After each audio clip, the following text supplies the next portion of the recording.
Into the past I go like a stranger to discover why at night I lay alone as a child, waiting for the front door to slam, my father gone to night shift work, and my mother Marie to enter, unable to sleep, and to tell me tales of childhood war, pursued by those who, as she spoke, seemed to enter my room. Gestapo men in leather coats who ordered me to pack and descend to a waiting truck for I am still going to Auschwitz, though a grown man, in 2013. I am still boarding the freight crushed against numbed, frightened Jews and gypsies and Russian soldiers, and homosexuals crossing frontiers to be gassed. I am her in my heart, though I am 6'2" and 210 pounds and have played college football and served as a soldier and have scars from fights with knives and jagged bottles smashed on bars. I am still her, little girl, hiding in chicken coops in forests, asleep on dynamite among partisans. I am still her, brushing teeth with ashes from the ruins of nations gutted in war. I am still her brown eyes and black hair of persecution, foraging scraps of thistle soup, a star-shaped patch sewn to my shirt. I am still my mother, every day in the streets of New York or San Francisco. The chimney skies glow and swirl with soot like night above a crematorium, or the Bronx incinerator chute where I threw out trash in a brick darkness, shooting sparks. I am still her in the streets of Berkeley, walking among spare changers, dyed-haired punkers, gays in stud leather, black Mexicans and Asians. I am still her rounded up among poets and thieves and politically incorrect social deviants on sun-drenched sidewalks in the Mission and the Haight, Greenwich Village, the Lower East Side, or anywhere the weird congregate in tolerance. And every day in this age of intolerance, in a mental ghetto affirmed by the homeless, I pass the diner with the loud ring of my boots, ashamed to think that perhaps my heels are the last thing they heard. Every day I am a survivor of AIDS and poverty. Every day I sit in cafes watching tattoos turn to numbers, and I grow angry. I want America back. I want America to be the home I never had. And you, who are you if you hear my voice? Who are you, stranger, if you read these words? Who are we who stand threatened in these times of darkness? Who are we condemned to die, who do not know ourselves at all?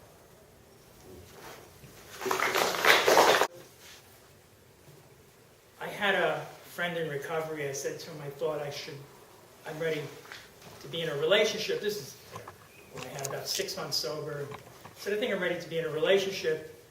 And he said, I don't think you're quite ready yet. He said, why don't you try something a little simpler than an actual human woman? I was like what? He said, well, why don't you try like getting a goldfish? Which deeply offended me. But in a Tenderloin specialty pet shop, I bought a pretty little goldfish that I named Deborah. Only later did I realize that Deborah is the name of my brother Howard's wife. What possible psychological implications this might have, I dared not even to consider. At first, Deborah was just a nice surprise when I got home to my room to find her gliding in her small, round bowl alive, a life other than mine. The pleasure that I took in her surprised me. Fed her a pinch of food, watched her nibble on a flake, her mobile color form antidote to the drab rooming house. And then one day I came home hurting inside. Though I'd gone to a 12-step meeting and written some poems, the whole reality of my life had crashed in on me. I was living flat broke and still newly sober, managing a rundown flop house in a sketchy neighborhood, a member of a poetry avant-garde that had little chance of breaking through, let alone of earning money. And to make things worse, at the meeting that I normally attended, a fellow named Charles, who had the same length of sober time as me, 6 months, showed up dressed to the nines, hairstyled, with the knockout girlfriend on his arm, and leading a leashed St. Bernard. He announced to the group that he could no longer attend our meetings because he just landed a great new high-paying job as a master carpenter, and in addition, he just acquired a cherry vintage black Chevelle SS.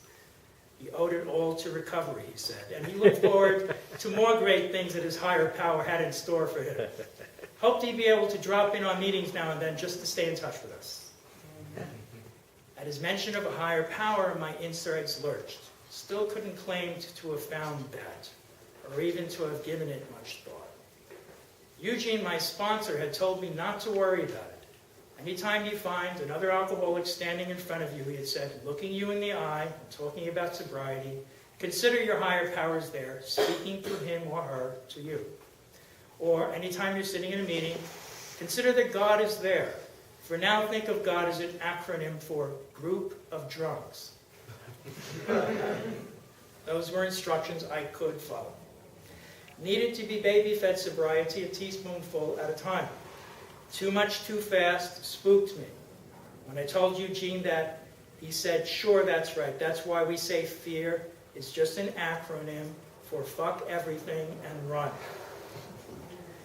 But now there was Charles, my age, same time sober, but dressed in fine threads, driving that sweet car, hooked up with a high-heeled blonde bombshell, master of a gigantic and lovable St. Bernard, a terrific breed of dog, especially one considered their traditional use as brandy-bearing rescuers, bounding over avalanche snows to deliver a full keg of booze right to you.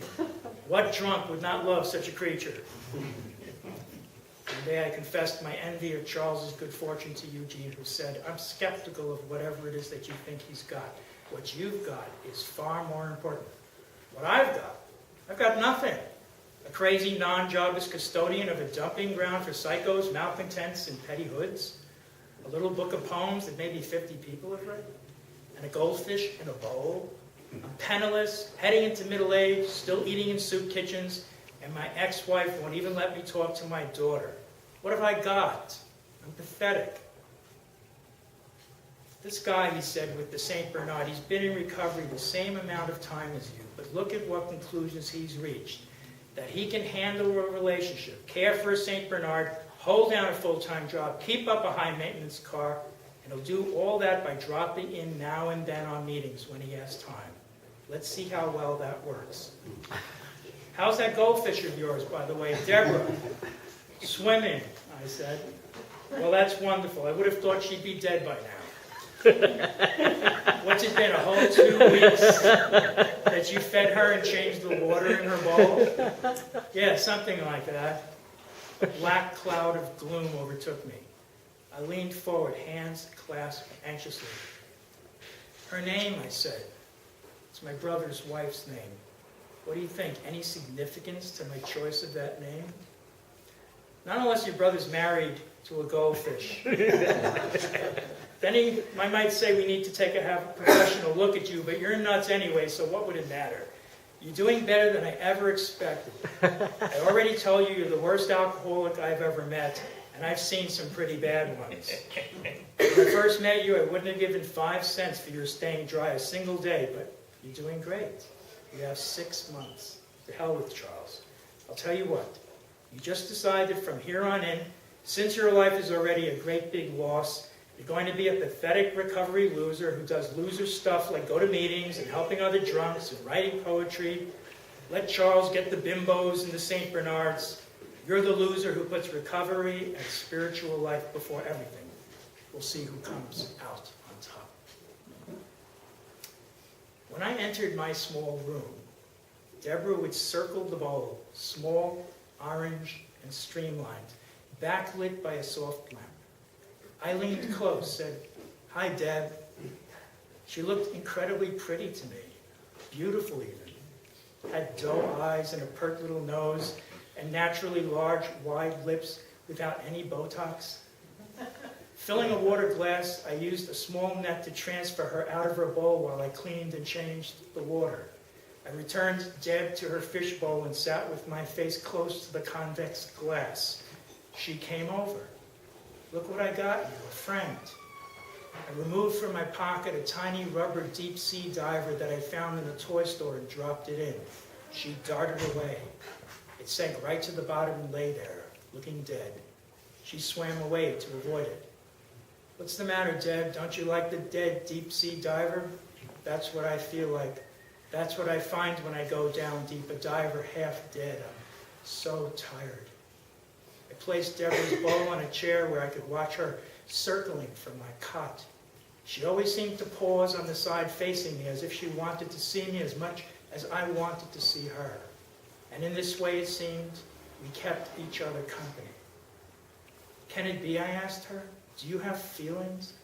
Are you as lonely as I am? All alone here in this crazy little room, and you all alone in your crazy little bowl? Did last night's gunshots from the projects scare you? They woke me. The bangers go up on the roof and shoot off their guns. They get high and aim at the stars. Can you imagine being in so much pain that you shoot at stars with a gun? I'm in pain, Deborah. What have I got to show for my life? What have I done? Did you know that I have a daughter, Deborah? Her name is Isadora. I have no money to go see her. I worry about her. I miss her. Every day I miss her. It's a constant ache in my gut. Hurts all the time. How was your day? What'd you do? I saw the food flake on, which reminds me it's your dinner time. Swung my legs off the cot, found the food, removed the big flake and dropped it in. As it floated to the bottom, she swam to it, took a big bite, and cut a lazy, graceful, happy diagonal, nibbling the flake, tiny trapped air bubbles bubbling to the water surface. You really are a sweet little fish, aren't you?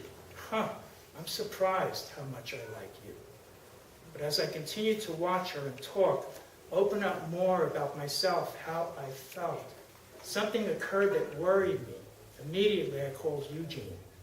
I just got to ask you something, Eugene. It's weird, but you said that no matter how weird, I shouldn't hesitate to share it with you if I feel truly disturbed. Yeah, that's right, he said. Well, I find myself disturbed. By what? I hesitated, but I knew that rigorous honesty was absolutely crucial. So, I'm having sexual feelings for the fish. After a pause, my sponsor said, okay, so what's the problem? Isn't that sick? No, feeling sexual is sane. But for a goldfish, one named after my brother's wife? My guess is it's more complicated than that. How so? Probably you're projecting feelings onto Deb. I mean, Deborah the fish, not your brother's wife. Feelings, all feelings have some sort of sexual component. You haven't felt anything in years, so it might be a little confusing to you. Some of your wires got crossed. Anyway, why worry about it? You're not going to screw the fish, right? Even if you wanted to, you couldn't. So enjoy the feelings. It'll all work out in the end, you'll see. My guess is you're bonding with Deb. And there might be some sensual component to the feeling that makes you uncomfortable. You probably have mixed or confused feelings about sensuality. But also you're taking an emotional risk by bonding with her, because it means the possibility of loss.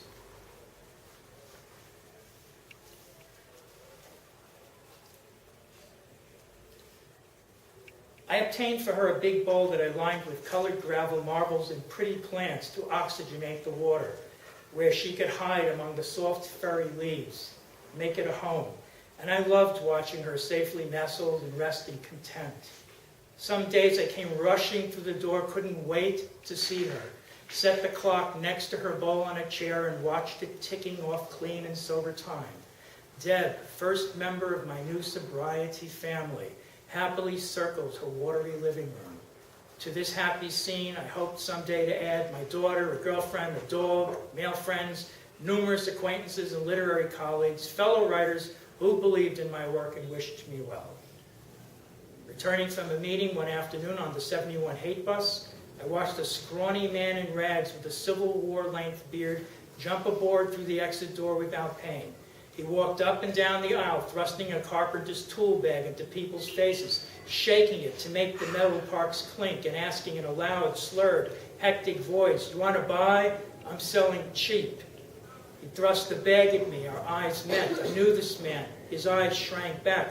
"Charles?" I said, shocked. "Alan," he said. Alan, how you been, man? You want to buy these?" He shook the tools. "I'm broke, need money, bad." "I don't want those, but tell me what happened." Alan, man. "I went out, man. Somebody offered me a beer at work, screwed up. Next day, a joint. By the end of the week, I was smoking crack, went on a run. And when I came back, everything was gone." "What happened to the dog?" "It wasn't mine. It belonged to that bitch you saw me with." "And the car?" "Hers." "And the job's gone, man, Alan, all gone." "You better come with me to a meeting right now." I said, "Let's get you back to recovery right now." He recoiled. "Can't do that. Not yet. Got important business, man. These tools is just to hold me over to my next big check." "Uh-huh. Well, you know where to find me." "Yeah, bro. Later." One day I came home running through the door, tired and happy from a long, fruitful afternoon during which I had attended 2 meetings, composed new poems, hung out with sober friends at All You Need, talking about lit, politics, spirituality, sobriety, and then went kicking down Haight Street through one of those ineffable orange, pink San Francisco sunsets that looked like a 60s rock album cover. So grateful to be sober, to have Deb to come home to. I now felt that she couldn't wait each day to see me. "Deb," I laughed as I entered the kitchen, threw on the lights, sat down in my backpack. Deb lay afloat on her side in a terrible stillness. I ran to her, scooped her out. She was barely alive. Some horrible sickness sickened her sweet eye. She peered at me with a sidelong look of resignation, fins expanding and deflating, mouth puffing out slow, asphyxiated breaths. I don't know why I thought running fresh tap water over her as she floated in a cup would make it better. I was nearly hysterical, a child desperate to believe in good fairies. I stood at the sink splashing water over Deb and praying aloud, "Hang in there, Deb, don't die. Deb, please breathe, baby, breathe." But she couldn't. She couldn't make it. Gently, coldly, softly, the light in her eye went out. And then Deb was no more. I don't know how long I sat, struck numb in a chair, or who came or went as Deb lay in a little matchbox on the dinette table. For a period of time that could have been minutes or hours, couldn't tell. I poked and prodded her, bringing my ear close, my eye up to hers, holding her up, turning her this way, that. It didn't seem possible that she was dead. Couldn't bear the thought that her reddish gold skin would rot, her doe eyes shrivel, her flesh disintegrate. Brought my mouth close, breathed on her to warm her, or maybe, like God, bring her inanimate matter to life. But I'm not God. It didn't work. Nothing would. And when I knew this in my bones, it was dusk. I brought her to my room, placed her on the chair, lay down, stared at her lifeless form for 2 days. Lay there, sometimes slept. 2 days later, I rose and moved around my room with a great sense of purpose. I assembled a bigger box, ribbon, paints, a paper and pen, and plastic wrap. First, I painted the matchbox into a beautiful coffin, and then put pen to page and wrote a secret note to Deb, in which I said that I would always love her, and thanked her for all the love she showed for me, the happiness she brought to my life. I sealed the note in plastic wrap and laid it in the coffin, inserted over it a tissue paper bed. On this bed of words and soft white, I laid Deb. Tied the coffin closed with ribbon. Put it in my pocket, left the house, rode the 22 Fillmore bus to the marina, and walked out to the water. When I had found what I thought was an ideal spot, one with a view of Angel Island, I clasped the coffin between both hands, closed my eyes, and said, "God, who watches over me, over all things, I give to you the body of my friend Deb, a goldfish, who showed me that I was capable of love, and that even when that which you love dies, still love remains in the heart that cannot bear not to love. Thank you, God, for sending Deb, your little golden messenger, to me. And with that, I put her in the water. I returned her to the sea.